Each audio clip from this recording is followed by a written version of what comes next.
Bueno, seguimos acá entonces en Economía 4D y hace un rato tirábamos los títulos cada uno de los invitados. Voy a arrancar con la dama de esta noche, Silvia Arce. Bueno, contanos un poco, yo te decía, los jubilados son la variable de ajuste. ¿Qué situaciones están pasando? Mira, empecemos ya con el problema de empalme de fórmula cuando fue aumento de jubilados del año pasado, que se ahorraron la módica suma de 75.000 millones de pesos. Sí, Con ese gobierno, cambio, estamos hablando del primer recortazo. En marzo del año pasado los jubilados tenían que tener un aumento del orden del 15% y le dieron el 5,71%. ¿Qué pasó con eso? Primer recorte, ¿qué hicieron? Vos me vas a decir, ¿y utilizaron la plata para que el jubilado esté mejor? ¿Lo pusieron esa plata en el ANSES? No, hicieron política. Transfirieron esos fondos a la provincia porque claramente está en necesidad de fondos y fue una de las primeras medidas de las tantas que vamos a hablar hoy que han perjudicado a nuestros jubilados. ¿Cuál es el problema grave que tenemos hoy como sociedad, independientemente de si sos jubilado o no? El aumento de precios. Sube el dólar, impacta directamente en la economía hasta de nuestros jubilados. A ver, al jubilado no le interesa cuánto está el dólar. El problema que tiene el jubilado es que sube el dólar, suben los medicamentos, sube la carne, sube el arroz, suben las verduras. Cualquier cosa, todo sube. Menos su ingreso. Menos su ingreso. Mira, tenemos un dato concreto que desde el 2015 a ahora los medicamentos subieron el 266% contra un aumento de jubilados de 170%. ¿Qué es lo que más consumen los jubilados? Los medicamentos. Entonces, realmente el impacto es total.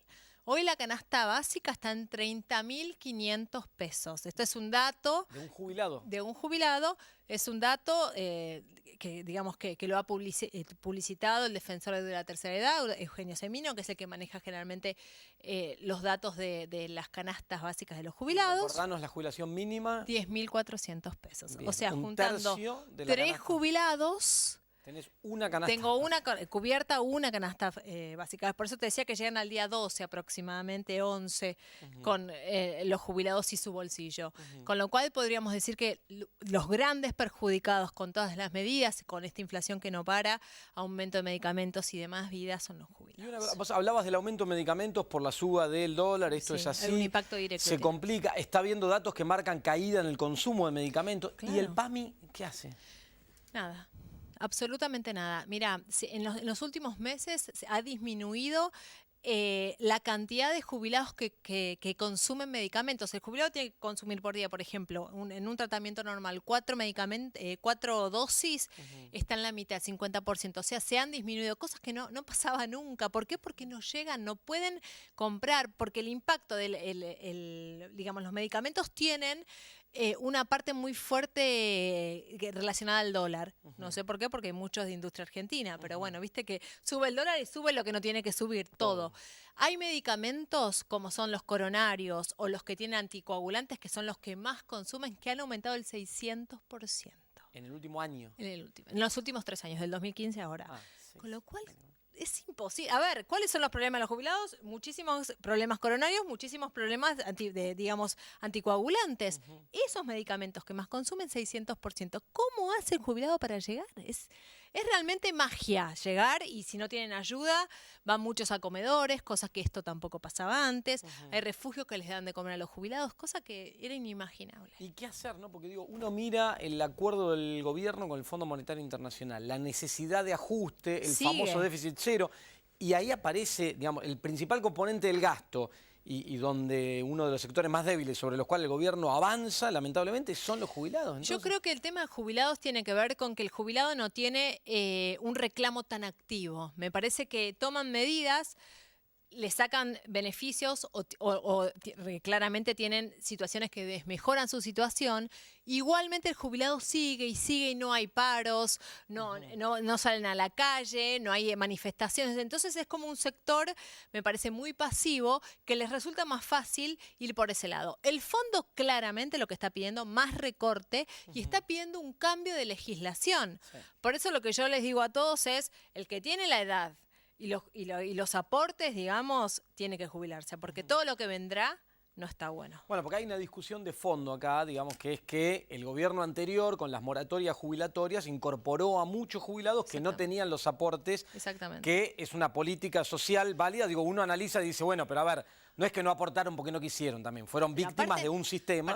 Nuestro país, hoy, sin pensar en esta gente que en el año 70, 80, 90, digamos, desaparecieron empresas que ellos pensaban, las personas que trabajaban, que les hacían los aportes, no se los hicieron. Claro.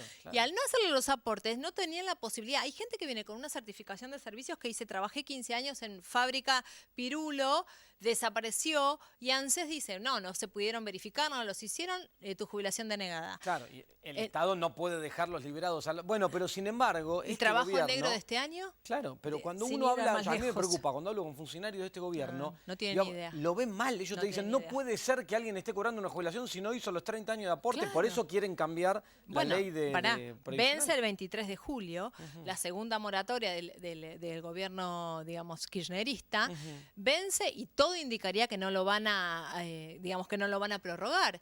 ¿Qué implica eso? Muchos menos jubilados. El 50% de los jubilados que están hoy necesitan moratorias.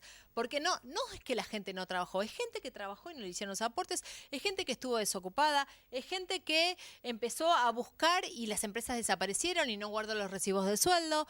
Entonces, ante un Estado como el nuestro, donde no hay trabajo, donde las empresas desaparecieron y no dejaron rastros, donde muy poca gente tiene los 30 años de aporte, tenemos que ayudarlos. ¿Por qué? Porque aparte no hay trabajo. Vos decís, bueno, sacamos las moratorias, listo. Señor, 65 años, vaya a buscar trabajo. Que alguien me cuente ese cuento. Si llega a conseguir trabajo a los 65 años, es Dios y tiene un milagro de la naturaleza. Es imposible. Hoy no hay trabajo para los chicos de 30 años, va a haber trabajo para una persona de 65, una mujer de 60 años. ¿Dónde consigue trabajo?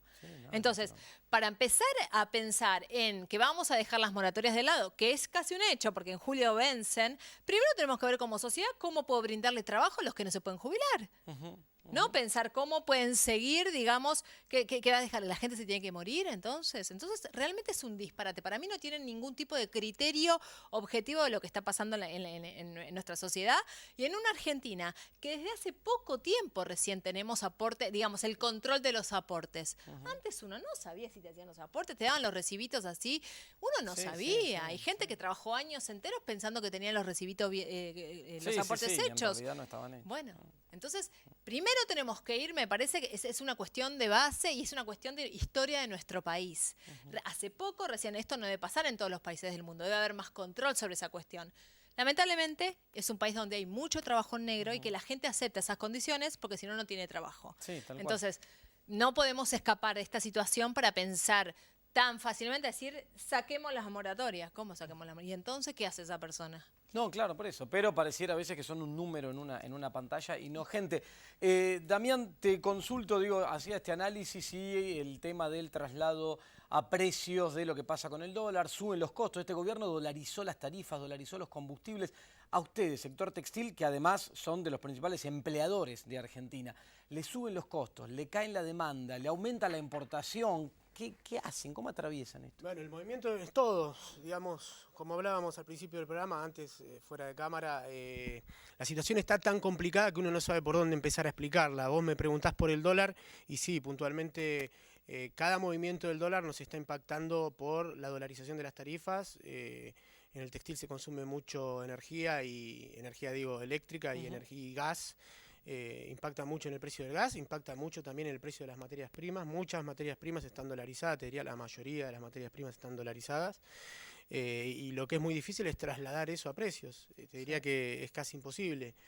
Y ahí está el cuello de botella en donde los que sobrevivimos, los que aún quedamos en pie, lo estamos haciendo, pero en una situación muy complicada en términos de negocio, porque no hemos podido trasladar, te diría, la inflación, ni siquiera la inflación, a nuestros precios.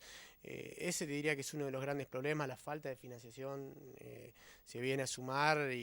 Bueno, estas tasas de interés que el gobierno ratifica en niveles ya en el 74% de nuevo, como estaban hace unos meses atrás, me imagino que les complica todo. La verdad, yo no tengo palabras para definir el nivel de tasa de interés que tenemos. Me gustaría encontrar un momento de la historia en algún país en donde se haya vivido durante tanto tiempo con estas tasas de interés. Seguramente no vamos a encontrar muchas sociedades capitalistas que resistan un aparato productivo tanto tiempo con estas tasas de interés. Creo que después de que termine esta locura de del gobierno de Cambiemos, tenemos que pensar y tenemos que reflexionar para que esto no vuelva a pasar. Los bancos se están llevando el producto del trabajo y de la producción de los argentinos de una manera escandalosa. La verdad que hay momentos que no tengo palabras para definir esto. Creo que es un saqueo legal. No existe manera de trabajar sin crédito, y ir al banco hoy es empezar a liquidar tu empresa. Aclaremos que la industria vive del crédito, no hay industria sin crédito. Y ahora tengo una pregunta, desde el Consejo Productivo al que vos pertenecés, las diferentes cámaras, digo, ¿ya han tenido o se han cansado de pedir reuniones con el gobierno? Algunas reuniones tuvieron, les dicen una cosa, otra. Ahora, en este momento, ¿ustedes ya perdieron cualquier mínima esperanza en esto? ¿Lo único que están viendo es que cambie, que haya un cambio político? ¿Qué esperan para los próximos meses? Mira, yo te puedo dividir la cuestión de las gremiales empresarias en dos dimensiones. La primera tiene que ver con lo sectorial, o sea, netamente gremial, en donde uno va y negocia cuestiones, como ser cupos de importación, como ser créditos para la producción, como ser tasas especiales para descuento de cheque. En la dimensión gremial hay una desazón terrible. El gobierno no nos ha dado nada durante estos 4 años, no ha dado nada virtuoso para el sector productivo en general. Y luego hay una dimensión de lo que sería, digamos, las agrupaciones políticas que representan a la industria y al empresariado, que tiene que ver más con la política. El Consejo Productivo Nacional se ubica dentro de esa dimensión, y ahí lo que estamos haciendo muchos es trabajar políticamente en diagnósticos técnicos, propuestas con técnicos y con economistas para pensar en lo que viene, para pensar en cómo estar parados frente a la fuerza política que va a tomar el gobierno cuando se termine esta etapa tan oscura para la industria nacional. Estamos trabajando mucho en propuestas, junto a economistas, nos estamos reuniendo con un montón de técnicos para empezar a pensar y a elaborar y traducir en políticas públicas lo que necesitamos para salir de este atolladero que realmente nos han metido. Y ya que hablas de la política, ahora interactuamos entre todos, pero aprovecho para darle la palabra a Pablo. Y desde tu análisis, decía recién de la esperanza, Damián, en que desde la política haya un cambio, que se termine esta, él denomina pesadilla que estamos viendo en Argentina para la industria. ¿Estamos lejos de que eso ocurra? ¿Vos ves que eso va a ocurrir? ¿Qué pasa en el escenario político? Bueno, en primer lugar, un poco como decíamos hoy en el título, hay un escenario de incertidumbre política, porque si bien, digamos, Macri asume que va a ser candidato, pero bueno, eso, digamos, todo el entorno también lo pone un poco en duda. Que Cristina Fernández de Kirchner no haya definido su candidatura también aporta este escenario de incertidumbre. Bueno, Massa, que recuerdo ver, Massa y Nicolás del Caño son de los que se presentaron en la elección de 2015, son los dos que aceptaron su candidatura. Lavagna está ahí, no se sabe bien, pero parece que sí, pero bueno, sigue aportando este escenario de incertidumbre. Ahora, yo creo que hay tendencias que uno puede ir analizando, que puede ir viendo. Una de ellas es que el gobierno ha tenido una retracción en términos de intención de voto muy fuerte, y sobre todo vinculada a la imagen del presidente y a la evaluación de la gestión. ¿Sí? Silvia planteaba lo de los jubilados. Nosotros vemos claramente que, digamos, la curva descendente en términos de evaluación de la gestión comienza después de diciembre de 2017 con la aprobación de la ley previsional, digamos, ¿no? Ahí hay un quiebre muy fuerte respecto a la evaluación positiva y negativa del gobierno. Antes en septiembre de 2017, Mauricio Macri estaba con un diferencial positivo de imagen, y después de diciembre empieza un proceso descendente en la calificación que hoy a nivel nacional lo ubica casi con una intención de votos de cerca del 25%. Y paralelamente a eso hay dos fenómenos, ¿no? Uno que es el crecimiento en términos electorales de la expresidenta, no así tanto en términos de imagen, digamos, mantiene un nivel de imagen negativa alto, digamos, pero sí se ha revalorizado fundamentalmente en términos electorales. Cuando uno piensa que en 2016 tenía casi, todos hablábamos de su núcleo duro, alrededor del 22-25%, hoy, digamos, ha crecido en estos 3 años casi 10 puntos, digamos, estamos hablando de 33, 34, 35, depende de las encuestas o las muestras que tengamos. O sea, eso podría responder a cierto sector de la sociedad que en su momento se había cansado de ciertas cuestiones y que hoy dice frente a este desastre y no ver una alternativa totalmente, atractiva. desde ya que muchos sectores de los trabajadores, los sectores medios, los sectores populares, confiaron un poco en la propuesta de Cambiemos, la propuesta del cambio, digamos, la propuesta de ser más felices, digo, ¿no? De la alegría, visto los resultados, el incumplimiento de casi todas las promesas de campaña, bueno, ese proceso toma un carácter más de reversión. Y el otro proceso, la otra tendencia que hay que analizar es, bueno, esa retracción de Cambiemos, ¿dónde se va a ubicar? Nosotros vemos que el espacio alternativo o al peronismo federal o alternativa federal, digamos, hoy a nivel nacional tiene alrededor de 20 puntos. Nosotros sí vemos que Massa está 2 puntos arriba de la Baña en ese sentido, pero creo que ahí puede haber un potencial en términos de la retracción del votante de Cambiemos, porque retomando un poco lo que ustedes decían, las políticas del gobierno fundamentalmente han afectado a su base electoral, ¿sí? A su base electoral, no tanto a su base social, ¿sí? El gobierno me parece que, digamos, en términos de la base social, de los sectores que representa, no ha tenido políticas, no ha atacado ese sector, sí creo que ha atacado mucho a su base electoral y me parece que también a muchos sectores que pensaron que Macri era un representante de sus intereses, ¿no? Creo que sectores de la producción, de la burguesía local, que pensaron que Macri podía ser uno de los suyos, digamos, ¿no? El hijo de Franco.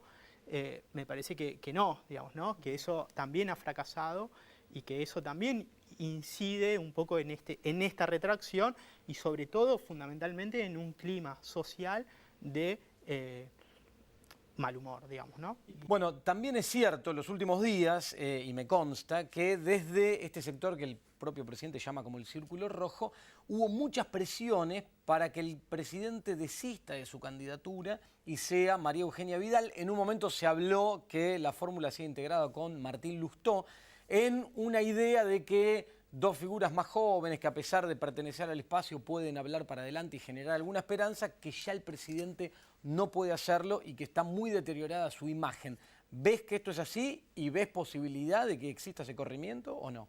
No, veo que es así, digamos, las noticias indican eso. Ahora, yo traigo un poco la discusión que teníamos cuando se planteó la idea del adelantamiento de las elecciones en la provincia de Buenos Aires con la posibilidad de la doble candidatura de Vidal. Y un poco me parece y me parecía en ese entonces que también esa jugada y el corrimiento de Macri implica explicarle al electorado una situación de fracaso, ¿no? De fracaso de este proyecto que claramente lo lidera Macri. Digamos, cuando uno pregunta, para usted, ¿quién lidera el espacio Cambiemos? Mayoritariamente es Macri, no es Vidal, no es Larreta, digamos, ¿no? Entonces, correr a Macri me parece que en términos políticos es un problema serio para Cambiemos. Me parece que ahí hay una tensión entre dos lógicas, una la lógica electoral y la otra la lógica política.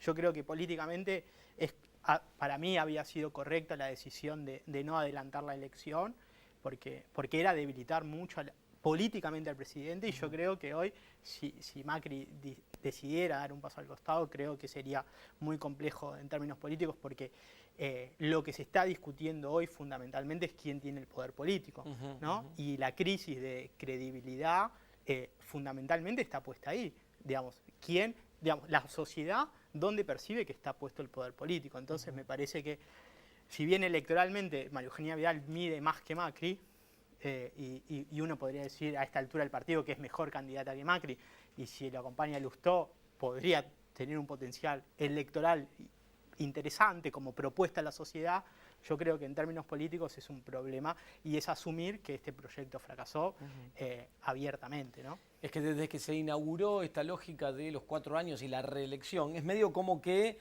en el primer mandato todo presidente está obligado a tener su proceso de reelección, porque si no se debilita y pierde gobernabilidad antes de tiempo. Digo, ¿no? Hay una experiencia que fue, bueno, la del gobierno de Néstor Kirchner, pero era una sucesión, no en su propia persona, pero en lo mismo. No, vos podés, si el presidente hubiera tenido otro discurso que es el de el recambio, la necesidad de generar nuevas figuras y la posibilidad de generar las condiciones para que otra figura de Cambiemos asuma la responsabilidad de ser candidato a presidente, bueno, podría ser, digamos, en el caso de Kirchner, eso también fue algo que la coyuntura política lo obligó, claro, digamos, ¿no? Bueno, eso podía haber sido una estrategia correcta de Cambiemos, pero cuando vos tenés que desde marzo del año pasado se anuncia la triple reelección, sí, claro, y paulatinamente el presidente se autoafirma como candidato a la reelección, ¿cómo lo explico? Digo, es difícil explicarlo, ¿no? Entonces, pero sí creo que el gobierno, en este caso, tuvo un problema serio que no pudo generar las condiciones de un proyecto hegemónico. Y eso me parece que abre la posibilidad a esta discusión acerca de si realmente Macri puede liderar este proceso o no. Martín, mientras todo esto pasa ahí en la superestructura y los candidatos van teniendo estas disputas y estas especulaciones que se hacen, me contabas en diferentes espacios, vos, bueno, en particular en este espacio Atahualpa, esta idea de la agenda argentina, que vi por ahí algunas notas y algunos comentarios. ¿Cuál es la idea? ¿Qué es lo que se está armando? ¿Se está trabajando en la unidad? ¿Desde dónde? Bueno, primero que nada quería aclarar que Felipe también es precandidato. Felipe Solá. En un corte, claro. Felipe Solá, con lo cual ahí estamos acompañándolo también, estoy en sus equipos técnicos. Pero bueno, yendo a la pregunta, creo que después del 2015 hubo una especie de sazón, de una cuestión de no saber hacia dónde pensar, cómo volverse a juntar para ver cómo reconstruir esto que había pasado. Primero hacer la autocrítica y después ver cómo empezamos a regenerar algunas ideas que habían quedado en el camino. Y ahí surgieron varios grupos, el grupo Atahualpa, el grupo Callao, Fragata, bueno, varios más que no quiero olvidarme, digamos, pero bueno, la idea era un poco empezar a trabajar en esta cosa que me parece que habíamos perdido, aquellos trabajadores del pensamiento, esta cosa de perder la relación con la gente, ¿no? de habernos vuelto endogámicos en esto de pensar muchas ideas que estaban desconectadas de la sociedad, que muy bien lo hizo el macrismo. Creo que ellos tuvieron la capacidad de una manera fácil de conectarse con parte de la sociedad y nosotros desde un lugar mucho más militante, de una manera poco efectiva, empezamos a despegarnos cada vez más lejos y a parecernos casi como alguien que les venía a hablar en otro idioma. Me parece que este surgimiento de los grupos y esta agenda lo que implica también es empezar a entendernos en la diversidad, empezar a pensar qué hacer con la industria, con los jubilados, qué hacer con los planes sociales, cómo transformarlo en trabajo. Y a partir de ahí empezar a ver cómo esto transformarlo en cosas concretas, no enamorarnos del relato, de nuestras cosas mismas, de lo que pensamos en una cuestión intelectual, sino que esto se transforme en ideas bases para que puedan tomar los candidatos incluso. Estamos generando reuniones con distintos candidatos, nos reunimos hace poquito con Felipe, la semana que viene nos juntaremos con Agustín Rossi, estamos pidiendo una reunión con Cristina, con Urtubey, con Massa. Está bien, por eso mi pregunta apuntaba un poco tu caso particular y lo aclaraste, estás trabajando dentro de un espacio con Felipe Solá como candidato, pero en estos grupos, sí, digamos, es una diversidad en el amplio campo de la oposición, llamémosle. Exactamente, bueno, era un poco generar esto también, que podemos hablar entre nosotros, que podemos pensar con alguien, podemos hablar con alguien que piensa distinto, que no hay enemigos dentro de, incluso con aquel que está del otro lado digamos, de tu proyecto político. Yo quiero hablar con el campo, quiero hablar con la industria, quiero hablar con cualquiera que aporte a una agenda de soluciones. También pensar que lo que viene va a ser difícil, porque también que hay posibilidades de salir. Digamos, generar una esperanza. Hay maneras, hay políticas. La mayoría de las decisiones económicas, la mayoría de las decisiones de la industria tienen que ver con decisiones políticas y con ideas concretas sobre qué hacer con cada sector. Y para eso tenemos que escucharnos. Yo tengo que escuchar lo que piensa distinto, más allá que tenga un candidato distinto, más allá que venga de un rubro que está fuera de la política, tenemos que poder entendernos y de alguna manera buscar caminos comunes. Digamos, la Argentina necesita certidumbre. Esto que decían, la gente está resignada, cree que la política ya no le va a resolver nada. Digamos, vas a un barrio y ellos piensan que la política, más allá que muchas veces los movimientos sociales al cual yo pertenezco, Levita, les resuelve muchas cosas, piensan que a largo plazo sus hijos, sus nietos y para adelante van a seguir viviendo de la misma manera. Con lo cual nosotros también nos debemos, desde estos sectores, ver cómo generamos una nueva empatía con la sociedad respecto a que la política es un instrumento de cambio y que puede cambiar. Pero para eso tenemos que pensar, tenemos que escucharnos y tenemos que buscar soluciones que sean creíbles, además. Y hoy, digo, porque durante la etapa del gobierno kirchnerista ocurrió como una atracción hacia la política de sectores jóvenes que en su momento habían sido alejados de eso y se sentían muy lejos. ¿Hoy crees que esto que ocurrió en los últimos años y la posición de este gobierno volvió a alejar y volvió a generar esa cuestión de resistencia frente a la política, de ver mal a la política de parte de la sociedad? Yo creo que parte de la sociedad ve a la política como alguien que no le cambia nada. También producto de este modelo de comunicación que lleva el macrismo, que es un modelo antipolítica. Pero más allá de eso, creo que nosotros cometimos muchos errores en esto de no saber transmitir o en no generar digamos, un relato creíble sobre lo que estaba pasando, digamos, sobre si viajabas al exterior eras un traidor, si comprabas dólares, etcétera. Un montón de situaciones que nosotros pusimos enemigo, incluso en sectores medios, que fue un error, digo, cuando hablo de pusimos como enemigo, digo, al gobierno anterior, que yo fui parte y suscribía, digamos, a esas ideas. Y creo que ahí cometimos un error que nos pasamos de la raya porque había muchas cuestiones que estaban cambiando en el mundo. Y nosotros creo que nos quedamos pegados a una idea mucho más romántica de la política que no tenía que ver con lo que estaba pasando. Producto de eso, creo que hay una parte que sigue creyendo en la política, pero para eso tenemos que también salirnos de esa pecera que yo digo y salir afuera a poder hablar con otros que piensan distinto, que incluso hoy ven a la política como algo malo, pero que tienen que ver que es parte de la solución. Y para eso hay que trabajar mucho, hay que escucharnos. Y tener propuestas claras, digamos, también, ¿no? Sobre, digamos, la solución para lo que viene es generar trabajo, no hay otra situación, ya sea para poder sostener las jubilaciones, ya sea para que un comerciante pueda vender, digamos, el consumo en un proyecto que esté, digamos, planificado también. Gracias, Martín. Muchas gracias. Gracias, Pablo, por haber estado acá. No sé, Damián, Silvia, ya tenemos que cerrar. Si el análisis político les deja alguna luz de esperanza Esperá, disculpame, pero ahí estamos. No perdamos las esperanzas, porque si no estamos complicados. Así y sobre todo vos que le hablás a los jubilados pobres. No hay que perder las esperanzas. Yo creo que lo bueno es que se viene ahora una fecha fundamental para modificar o intentar modificar esta situación. Pero nunca hay que perder las esperanzas, si no la vida es muy difícil sin esperanza. Creo que hay que seguir en la lucha, hay que seguir diciendo para dónde tenemos que ir para tener una mejor vida, pero nunca perder las esperanzas. Damián, ¿algún mensaje de cierre? Me tengo que ir, me queda cortito. Creo que la industria del sector productivo tiene que tomar conciencia acá en la Argentina que sin política vamos a ser administradores de pobreza. O sea, negociar frente a candidatos que son empleados de las grandes corporaciones, de los grandes bancos extranjeros, es eso, es negociar pobreza. Tenemos que erigirnos en actores políticos, integrarnos a proyectos políticos que nos representen y creo que el camino es ese. Nuestro negocio se tiene que consolidar en la política. Bueno, veremos cómo siguen las cosas el próximo tiempo. Es un momento difícil desde lo internacional y regional también y todos lo estamos viendo. Gracias a todos por haber estado acá esta noche en este living. Y nos vemos como siempre el jueves que viene acá en CN23 y te contaremos lo que pasó en esta semana, como venimos haciendo todas, que siempre pasa de todo, lamentablemente. No son buenas las noticias en materia económica para dar, pero es importante hacer un esfuerzo y tratar de entender. Gracias, chao, hasta la semana que viene.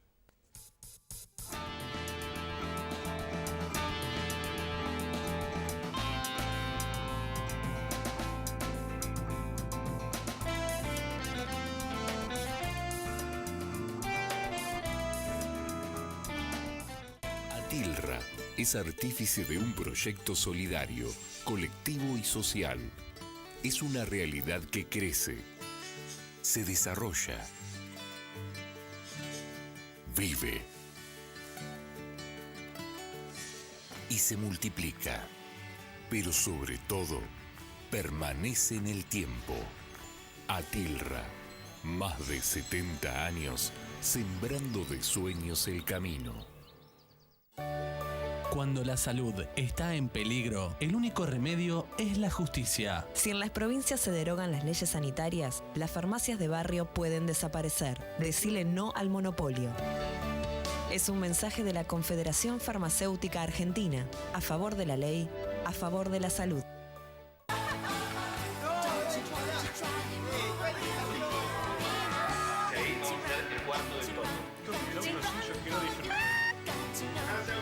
Para cada uno, crecer es algo distinto. Lo importante es tener quien te acompañe. Me parece que hice un video. Banco Ciudad. Te quiere ver crecer.